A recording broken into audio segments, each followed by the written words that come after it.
Capítulo 15. O casamento de Isaque. Abraão se tornara velho, e esperava logo morrer.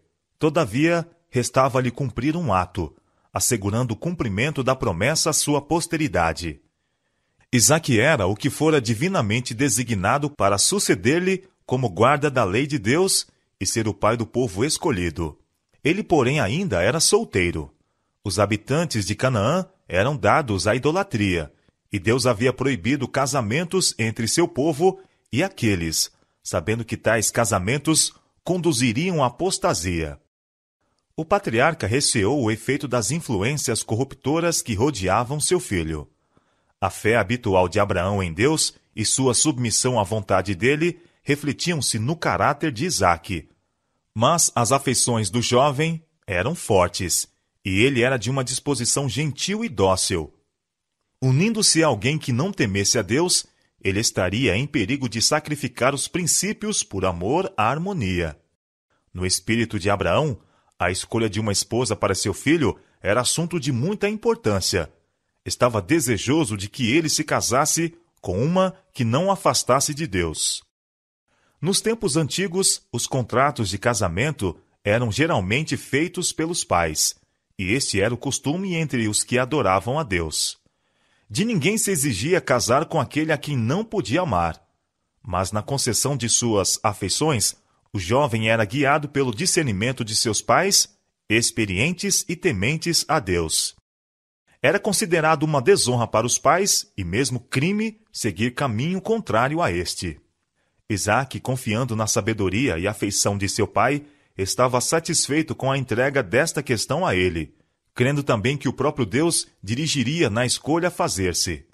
Os pensamentos do patriarca volveram para os parentes de seu pai, na terra de Mesopotâmia. Posto que não estivessem livres de idolatria, acalentavam o conhecimento e o culto do verdadeiro Deus. Isaque não devia sair de Canaã para ir a eles, mas poderia ser que se encontrasse entre eles alguma que quisesse deixar seu lar e unir-se a ele para manter em sua pureza o culto ao Deus vivo.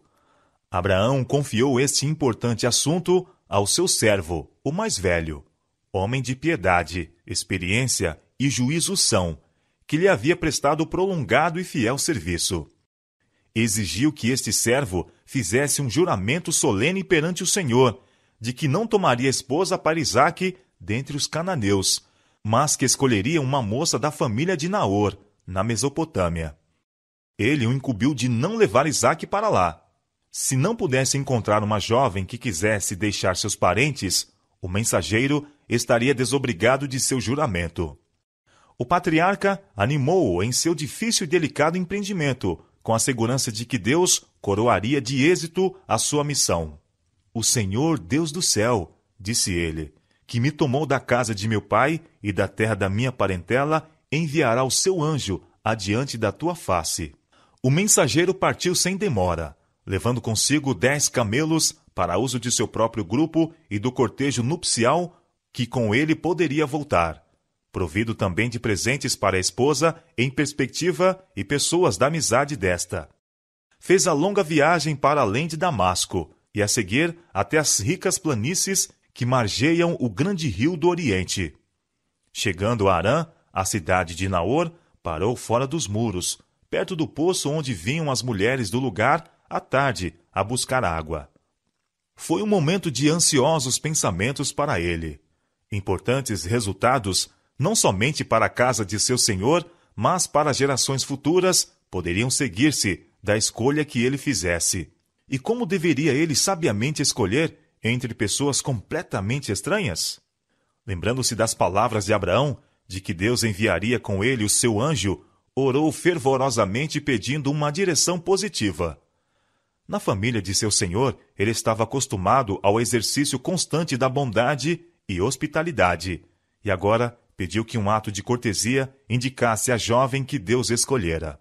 Apenas proferira a oração, e a resposta fora dada. Entre as mulheres que estavam reunidas junto ao poço, as maneiras corteses de uma atraíram sua atenção. Retirando-se ela do poço, o estranho foi ao seu encontro, pedindo um pouco de água do cântaro sobre os seus ombros. O pedido recebeu amável resposta, juntamente com um oferecimento para tirar água para os camelos também.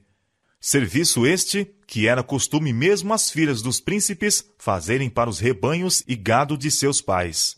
Assim foi dado o sinal desejado. A jovem era muito formosa à vista, e sua diligente cortesia deu prova de bom coração e uma natureza ativa, enérgica. Até aí, a mão divina estivera com ele. Depois de reconhecer sua bondade por meio de ricos presentes, o mensageiro perguntou quem eram os seus parentes, e sabendo que ela era filha de Betuel, sobrinho de Abraão, inclinou-se e adorou o Senhor. O homem havia pedido acolhida em casa do pai da moça, e nas expressões de agradecimento por parte dele, revelar o fato de sua ligação com Abraão. Voltando para casa, a moça contou o que acontecera, e Labão, seu irmão, logo se apressou a levar o estranho e os que o acompanhavam para participarem da hospitalidade deles. Eliezer não quis participar do alimento antes que houvesse transmitido sua mensagem, falando sobre sua oração ao lado do poço, juntamente com todas as circunstâncias que o acompanharam. Então disse ele: Agora, pois, se vós haveis de mostrar beneficência e verdade ao meu senhor, fazei-mo saber, e se não, também me fazeis saber, para que eu olhe à mão direita ou à esquerda. A resposta foi: Do Senhor procedeu esse negócio. Não podemos falar-te mal ou bem. Eis que Rebeca está diante de tua face. Toma e vai-te. Seja a mulher do filho do teu senhor, como tem dito o Senhor. Depois de obter-se o consentimento da família, a própria Rebeca foi consultada quanto a ir ela a uma tão grande distância da casa de seu pai para casar-se com o filho de Abraão. Ela acreditava, pelo que havia tido lugar, que Deus a escolhera para ser a esposa de Isaque, e disse: Irei. O servo, prevendo a alegria de seu senhor pelo êxito de sua missão, estava ansioso por partir, e pela manhã pusera-se a caminho para casa. Abraão morava em Berseba, e Isaque, que estivera cuidando dos rebanhos nos territórios circunvizinhos, voltara à tenda de seu pai, a fim de esperar a chegada do mensageiro, de Harã. E Isaque saíra a orar no campo, sobre a tarde. Levantou os olhos e olhou, e eis que os camelos vinham. Rebeca também levantou seus olhos, e viu a Isaque, e lançou-se do camelo, e disse ao servo: Quem é aquele varão que vem pelo campo ao nosso encontro? E o servo disse: Este é o meu senhor.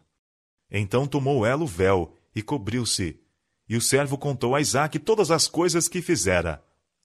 E Isaque trouxe-a para a tenda de sua mãe Sara, e tomou a Rebeca, e foi-lhe por mulher, e amou-a.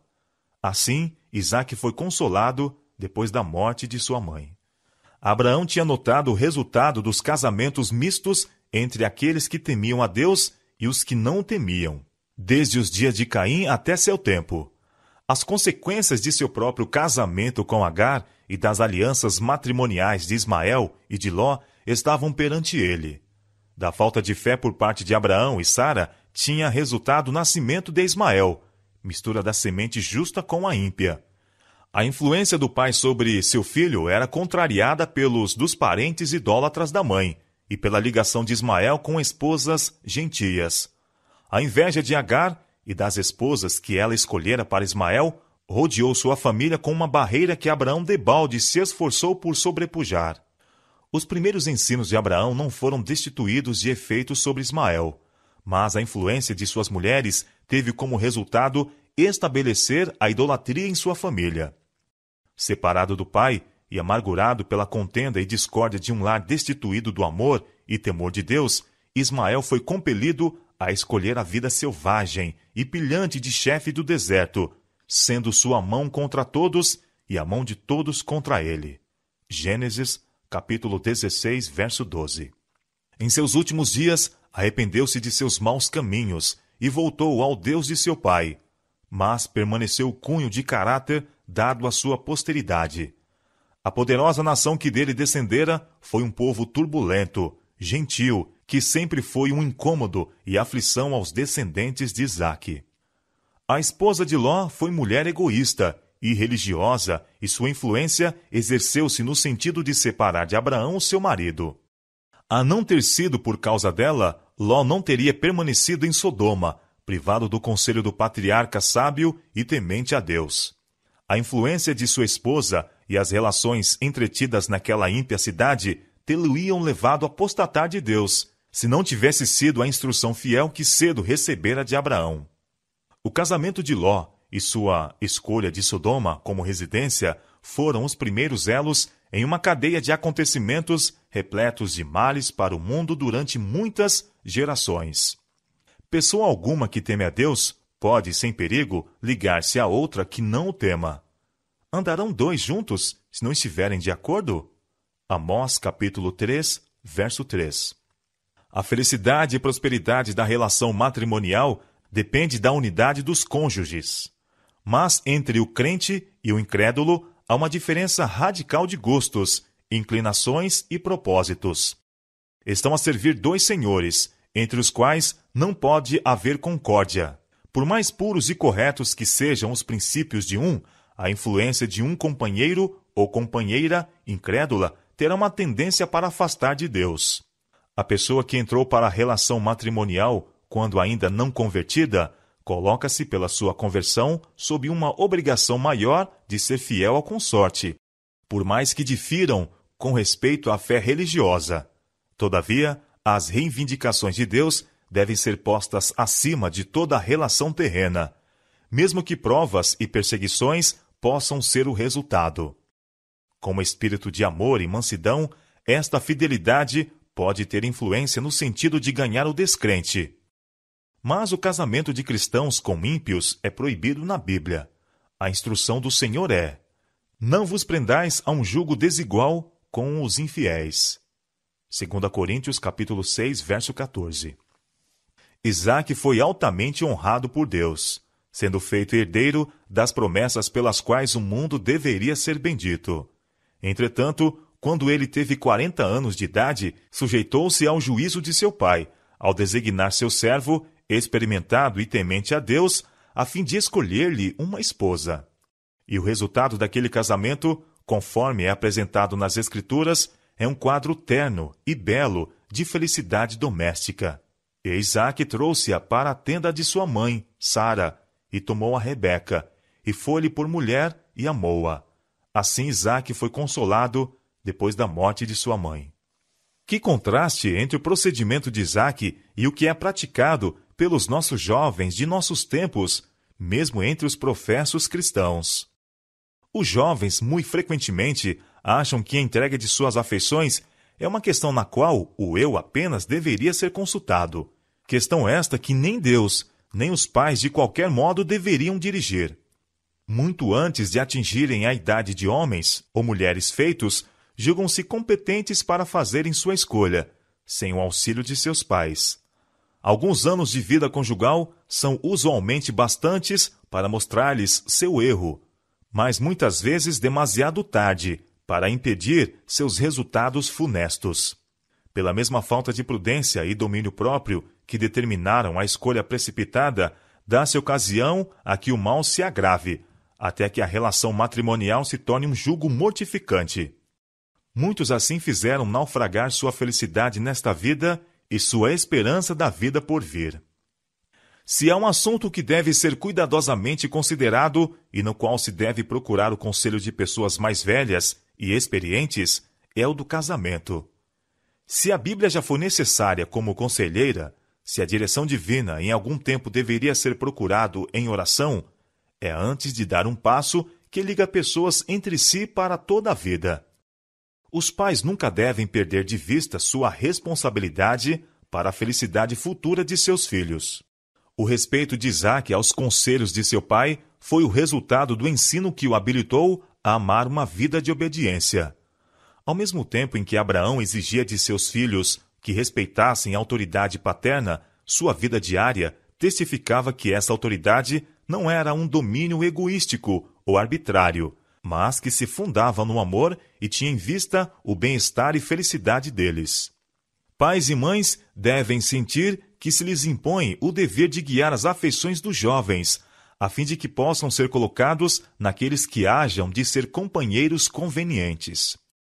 Devem sentir, como seu dever, pelo seu próprio ensino e exemplo, com a graça auxiliadora de Deus, modelar de tal maneira o caráter de seus filhos, desde os seus mais tenros anos, que sejam puros e nobres, e sejam atraídos para o bem e para o verdadeiro. Os semelhantes atraem os semelhantes apreciam os semelhantes. Que o amor pela verdade, pureza e bondade seja cedo implantado na alma, e o jovem procurará a companhia daqueles que possuem estes característicos. Procurem os pais, em seu próprio caráter e vida doméstica, exemplificar o amor e a beneficência do Pai Celestial. Que no lar prevaleça uma atmosfera prazenteira. Isto será de muito mais valor para vossos filhos do que terras ou dinheiro. Que o amor doméstico se conserve vivo em seus corações, para que possam volver o olhar ao lar de sua meninice como um lugar de paz e felicidade abaixo do céu. Os membros da família não têm todos o mesmo cunho de caráter, e haverá frequentes ocasiões para o exercício da paciência e longanimidade. Mas, pelo amor e disciplina própria, todos poderão estar ligados na mais íntima união. O verdadeiro amor é um princípio elevado e santo, inteiramente diferente em seu caráter daquele amor que se desperta por um impulso e que subitamente morre quando severamente provado. É pela fidelidade para com o dever na casa paterna que os jovens devem preparar-se para os seus próprios lares. Pratiquem eles aqui a abnegação e manifestem bondade, cortesia e simpatia cristã. Assim, o amor será mantido cálido em seu coração, e aquele que parte de um lar semelhante, para se colocar como chefe de sua própria família, saberá como prover a felicidade daquela que escolheu para companheira de toda a vida. O casamento, em vez de ser o final do amor, será tão somente seu começo.